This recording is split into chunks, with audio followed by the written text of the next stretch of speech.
तेरे भाव में वो भाव होना चाहिए जो भाव मीराबाई के भजनों में है, जो प्रहलाद के भजनों में है, वो भाव होना बहुत जरूरी।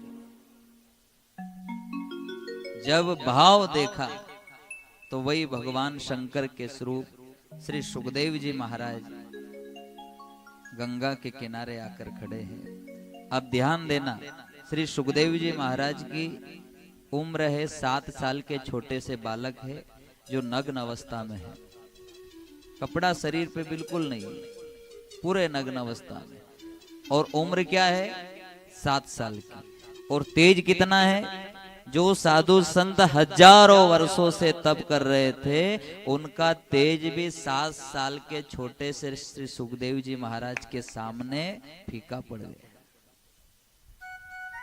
साधु संत ने जब देखा श्री सुखदेव जी महाराज का रूप, तो ऐसा रूप है सदगुरु का, ऐसा रूप है कि मानो करोड़ों सूर्य पृथ्वी पे उतर आए, इतना तेज। और जब ऐसे सदगुरु भगवान को देखा, राजा परीक्षित दौड़ कर गए, चरणों में लिपट गए, आंख से अश्वधारा बंद ना हो। और ध्यान देना, जब भी आपके घर संत ब्राह्मण आए तो उनका स्वागत आंसुओं से पहले करें। और आंसुओं से स्वागत कौन करेगा? जो संतों को समझेगा, ब्राह्मण को समझेगा। कैसा भाव कि मुझे भगवान मिलने वाला है। क्यों? क्योंकि शास्त्र में बताया कि जब संत मिलन हो जाए, जब संत मिलन हो जाए, जब संत मिलन हो जाए, जब संत मिलन हो जाए, तब इतना समझ लेना अब हरि से मिलन होगा। वो तब इतना समझ लेना अब हरि से मिलन होगा। क्या गुण बताया? क्या गुण बताया? जब संत मिलन हो जाए, ब्राह्मण दर्शन हो जाए, तो समझ लेना भगवान की अपार कृपा है कि हमारे घर संत के चरण पड़े हैं। संत के चरणों को बड़ा शुभ बताया है शास्त्र में, आप देख लेना। बोलिए सदगुरु भगवान की जय। जब सुदामा तो मित्र है ना, लेकिन जब वो भी पहुंचते हैं तो पहले चरण, भगवान वैकुंठपति नारायण आंसुओं से चरण धोते हैं। क्यों? वो जानते हैं कि ब्राह्मण और संत के चरण में वो अपार शक्ति होती है, वो अपार पुण्य का खजाना होता है, जिससे हर आत्मा का परमात्मा से मिलन होता है। उनके चरणों में वो पूंजी है। इसीलिए तो प्रणाम करने की जो प्रथा है वो चरण में ही है। आज तक किसी ने यूं नहीं कहा कि माथा से माथा टकराना नहीं, तो टकराए माथा से माथा नहीं, चरण में ही। क्यों? क्योंकि हर व्यक्ति के जीवन की जो पूंजी है वो उसके चरणों में ही रहती है। अपन जितने भी हैं सबकी पूंजी कहाँ है? चरणों में। चरण, बड़े बड़े जो ज्ञानी होते हैं वो संत वो चरण छूने भी नहीं देते। क्यों? क्योंकि वो अपना पुण्य किसी को देना नहीं चाहते। क्यों? अगर मेरा पुण्य सब ले लेंगे तो मैं तो यहीं रह जाऊंगा।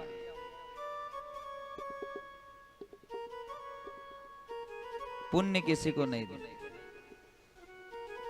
लेकिन आज राजा परीक्षित दौड़ कर गए, चरणों में लिपट गए। अब ध्यान देना, श्री सूत जी महाराज कहते हैं कि सुखदेव जी महाराज एक ऐसे संत हैं कि 5 मिनट से ज्यादा एक स्थान पर नहीं रुकते। कैसे संत है?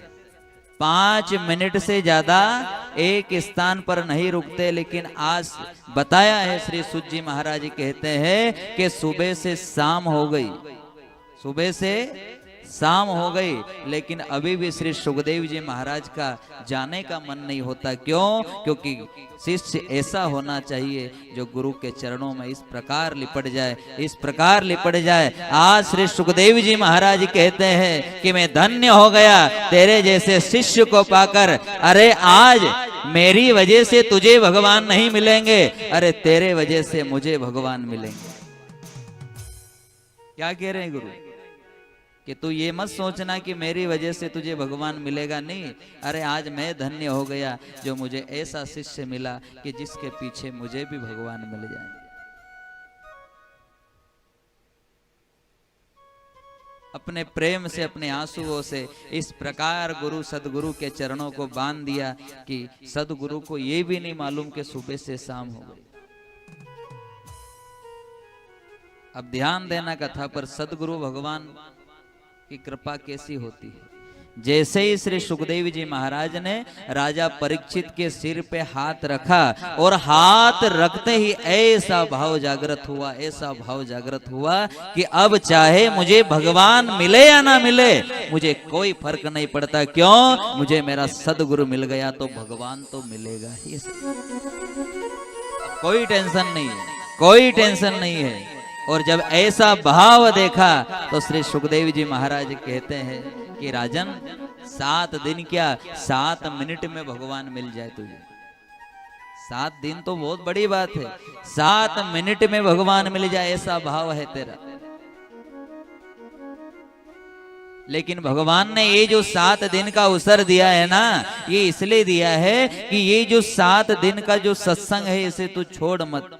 जब आया है, थोड़ी सी जिंदगी बची है, तो इसका भी पूरा लाभ लेकर ही जाए।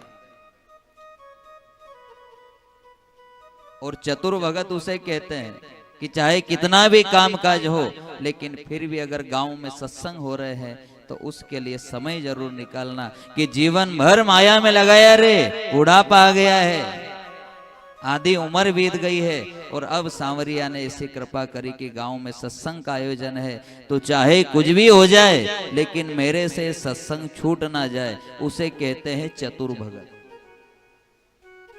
वो चतुर है जो भगवान के सत्संग को नहीं छोड़ता। और जो कहते हैं ना कि क्या हुई कथा सुनने से, कर्म करो, खेती बाड़ी नहीं करें, अरे करो, सब कर्म करो, लेकिन सत्संग की जब बात आवे तो सत्संग की कभी ऐसे निंदा नहीं करना कि क्या होए सत्संग सुनने से। बहुत लोग कहते हैं कहीं भगवान खावा नहीं दे, कहीं आप विचार करो, भगवान नहीं दे तो फिर कौन दे? अपनी बुद्धि कैसी हीन हो गई है कि भगवान नहीं दे तो फिर दे कौन अपने को? कई भगवान खावा नहीं देगा। कमाई करो, कमाई करो, कर्म करो, लेकिन विचार करो कि भगवान नहीं दे रहा है तो कौन दे रहा है फिर? अपन तो सिर्फ बीज को खेत में बो सकते हैं, लेकिन उगाने की अपनी ताकत नहीं है, अपनी औकात नहीं है कि पेड़ को उगा सकते हैं। नहीं, उगाने वाला वही है। जीवन में सदा भगवान से यही प्रार्थना करना कि प्रभु तू मुझे सद्बुद्धि देता रहे, बस कभी भी मैं भटकूं ना।